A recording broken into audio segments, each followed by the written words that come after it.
that he has no recollection of which direction he went or came from, and he has no idea where he is. was At just this point, skiing a for Soviet 62 soldier miles. hops out from behind a tree and begins shooting at Aimo. Aimo! Hey guys, Loud loud Guys. guys. Today we are going to react to the craziest story on the internet. So this is about a winter soldier who did meth. Meth is normally a drug. So who did that and Meth is a drug. Huh. Oh. Maths is not a drug. Meth is a drug. Meth. And he becomes unkillable. So his name is Aimo Koivunen. That's his name. From North Korea. No. He's from America only, I think so. And Aimo Koivunen. Koivunen. Don't do what Americans do to our names. Shut up. Don't butcher their names. So now he becomes unkillable, and I think so. This will be one of the most interesting stories. Yes. They have enough weapons to kill him. No, but with there is like with drugs we become highly either you become highly sleepy or you become highly active. Is he invisible man or what? No, he becomes highly active. No, he can understand everything, think fast, do something.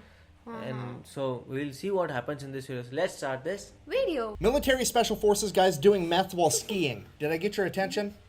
meth while Today skiing. we're talking about Aimo Koivunen, the Finnish Special Forces soldier that took his entire unit's supply of crank and then proceeded to troll the Soviets and himself for 2 weeks about it. Before this video gets too far off the rails, we do have a sponsor, and that sponsor is We the People Holsters. They probably have the best quality to price ratio for any holster company on the market. Here's mine. It came with the clip and in the fancy gridline Kydex, and it cost $57, which is like half of what any other company was going to charge you.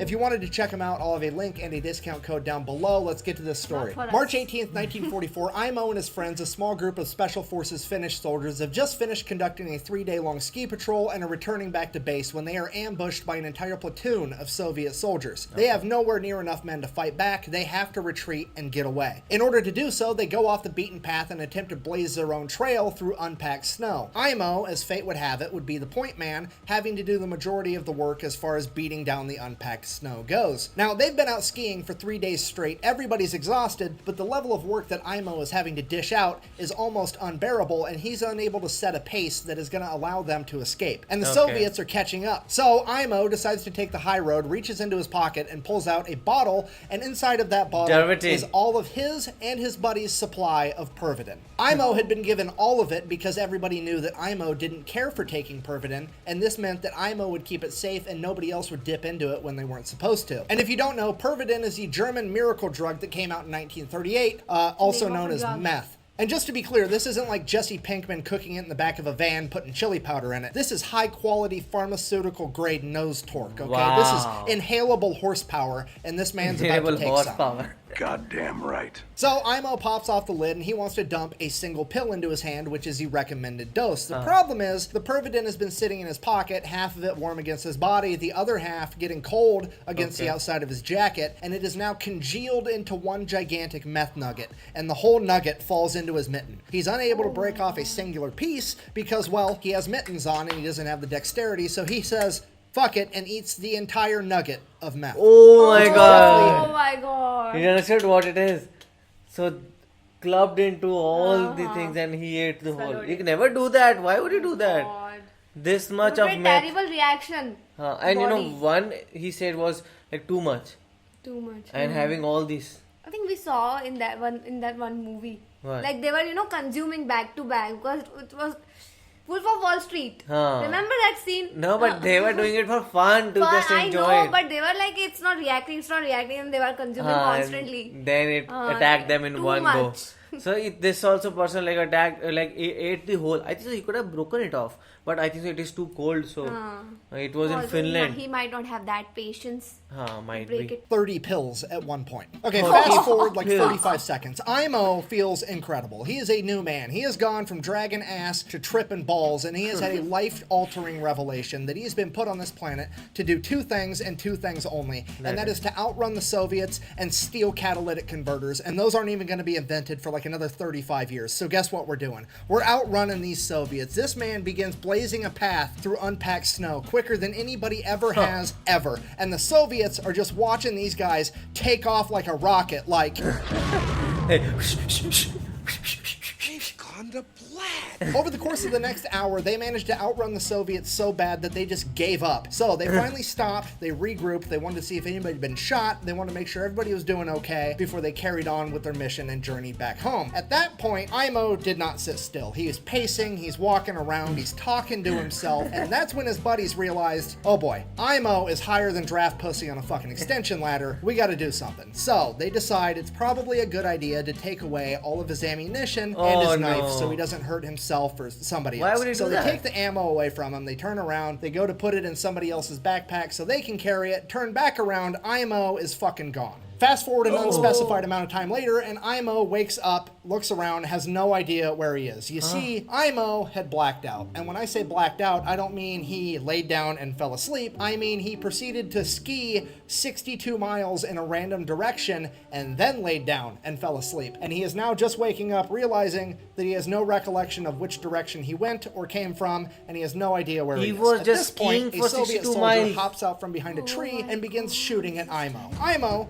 panics, gets to his feet, grabs his gun, lifts it, fires at the Soviet soldier, click, fuck. His friends had taken all of his ammunition. So he grabs his empty gun and throws it at the Soviet soldier. It hits him and he explodes into a pile of snow. Aimo, what the fuck? Looks up. Oh, it was just a tree branch covered in snow the whole time. He is now hallucinating. So, not really knowing what else to do, he straps his skis back on and proceeds to ski around looking for his friends or anything, really. And after an hour or two, thank God, he sees his friend's camp off in the distance and they have a fire going. It's all gonna be okay. We're good. He's gonna be saved. So Aimo takes off skiing towards the camp. He's skiing. Aimo skis right into the middle of the camp. Cool guy power slide. Psh. Friends, did you miss me? He looks at his buddies. His buddies look at him. He looks at his buddies. Those aren't his buddies. Those are the Soviets. Shit. Time to go. Aimo takes off again. The Soviets attempt to chase him for a little bit, but I mean, the man is basically tweakers on ice right now. You've got no chance at actually catching him. So, Aimo then proceeds to ski until he's tired, and then he lays down and goes to sleep just on the ground outside. He wakes up, it's dark out, he can't see anything, and he realizes, hey, I'm hungry. So, he gets a fire going, and then he walks around, grabbing some pine buds and leaves and whatever else he can find, sticking it in his canteen cup, grabs some snow, puts that in there, cooks it over the fire, and kind of mashes it all together in this, like, pine bud stew gruel type thing. He eats it, he thinks it's fucking delicious, one of the best meals he's ever had. He's a madman.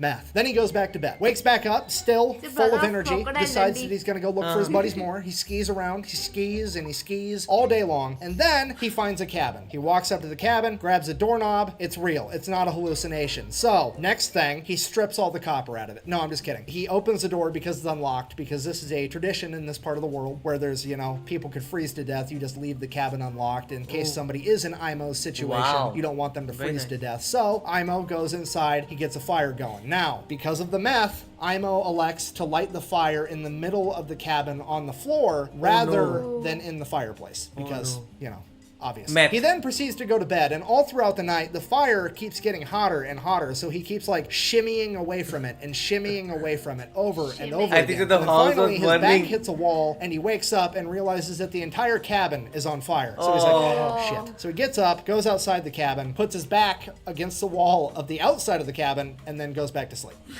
Meth. What? So Aimo wakes up again. It's dark out. He hears growling off in the distance as there's a pair of yellow eyes staring at him. He looks behind him, the cabin completely burnt to a crisp, as these eyes keep getting closer and closer, and there's growling. And out of the shadows leaps Hugh Jackman. Wait, what the fuck? So, sorry, a Wolverine, not the Wolverine. A Wolverine, still, I mean, it's better, but not a lot better, okay? This thing is 65 pounds of teeth, claws, fur, and bad attitude. And this thing will absolutely kill Aimo if Aimo lets it. Aimo is now in a fight for his life, so he pulls out his knife and begins fighting a fucking Wolverine while tripping out on meth. He is kicking and punching and stabbing this Wolverine, and he finally gets on top of the Wolverine as he straddles it and plunges his knife into the Wolverine's chest as the life from the Wolverine leaves its body and it falls limp to the ground. At that point, Aimo remembers, wait a minute, my friends took my knife. He looks at his knife. That's not his knife. That's his compass, and now it's broke. Shit. Oh, his compass. Also kind of cool, though, because he just killed a Wolverine with a compass. He looks down at the dead Wolverine. He's sitting on top of a log. He had hallucinated the entire thing again. Meth. So oh my god. You know, he was not even fighting a Wolverine. That means? He was fighting a log only. It was just wood. Oh my god, I thought it's an animal. In the end, he said he was hallucinating. I understand that, Wolverine. Compass. So after that he said that he was also hallucinating the Wolverine. This is I think they should have taken this guy in that fighters club. Yeah. And how much meth? Like, because normally what you see is people are drunk, they do drugs, but once they sleep, they get up. I like his way of saying, he's breaking suspense in the end. And once they get up, the drug is gone. Gone. And for him, he has slept 2-3 times, but it is not going. He's just waking up and breaking his compass on a leg. So just imagine, like, thinking like there is a log, and then it's just wood.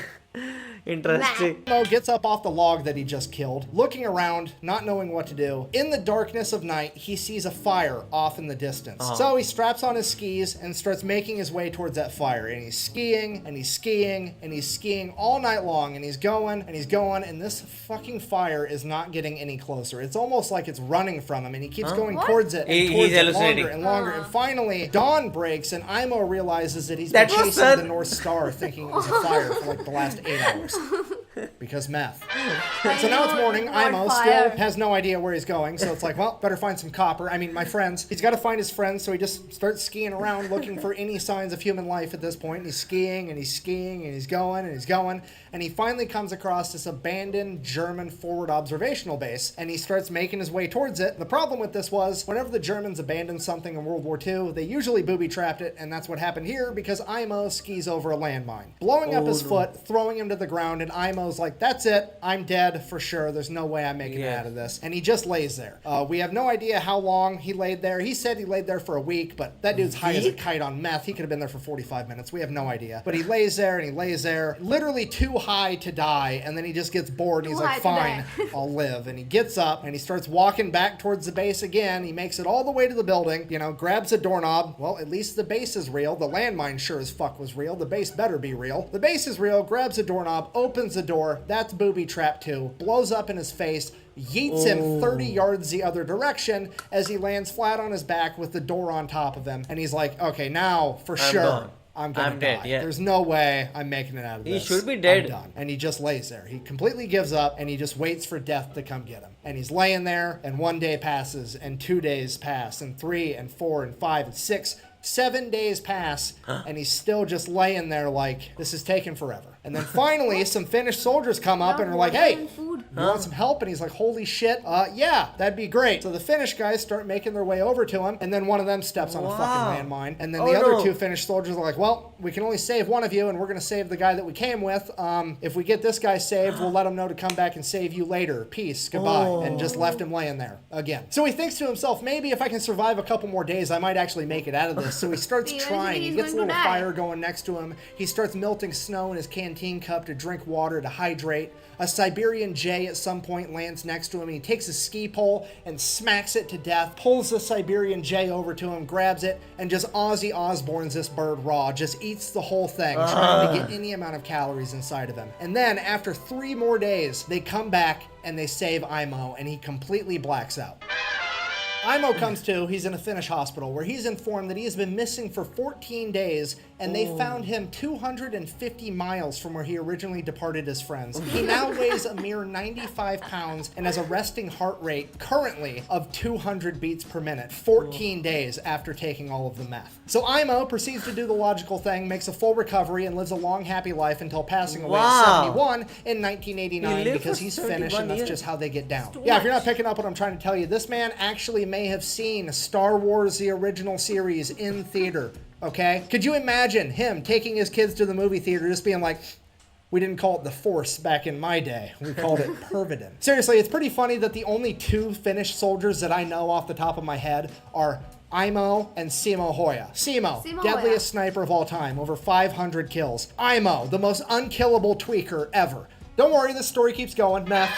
Aimo's son was interviewed about his dad, to which he said that his dad never really talked much about his time in service, but there was one point later in Aimo's life when he decided to write in to a local newspaper that was having a competition for who had the best craziest military story ever. And he wrote his story down, mailed it in, and he was informed, congratulations, you've got second. How the fuck did this guy get second place with this story? Did Simo Hoya enter the same competition? Because that's the only logical explanation, other than that there was some Karen on the judge board that was like, I don't know, this story seems a little too unbelievable if you ask me. Bah. To which my argument is, look at him. Do you think that guy's lying about this story?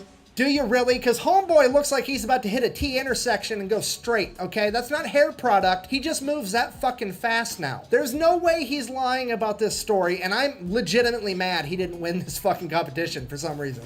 Okay, this story is getting out of hand. We need to end this video. I guess, in conclusion, it's important to bear in mind with how incredible this story is that Aimo is the exception and not the example. You should not do drugs because they are in fact bad for you. Yeah. Okay? Don't do drugs. Also, don't fight the Finnish in winter in Finland where they have home field advantage. It's oh my god, what a story it's this totally was. Crazy. That means drugs can lead you anywhere. Like, anywhere. For so many days, 14 days. And he was just like, waking up somewhere, doing something. It was crazy just to hear all these things. And that wood thing, that was the scariest one. Which wood thing? Wood thing. Like thinking this is that. Then he just meets Russian. And then like surviving 2 land bombs. Also, when he was lying for like 7 days without food and water, how is this possible? Then he just grabs a banana, eats it like raw. That is hell. And like, they were like, he was having a fight with, Yamraj, the god of death, what we say god in India. He was continuously fighting him, and that meth was only saving him, I think so. Because I've even heard like many people have heart attacks and like they are given these drugs and that helps them. Because sometimes what these drugs do is they... Helps in what? Like, helps them in calming down their things and even taking them to another place where they can live. Oh... So basically the production of dopamine inside a brain maybe. And he ate the whole of it. It's too much. Too much. Too crazy. Like it's actually unkillable. And this deserves a movie. It will be there should be a movie. So fun to watch this movie. So it was such an interesting way he told us, a fat electrician, this story. So how did you guys find it? Do let us know in the comment section below. So do like, share and subscribe. Bye.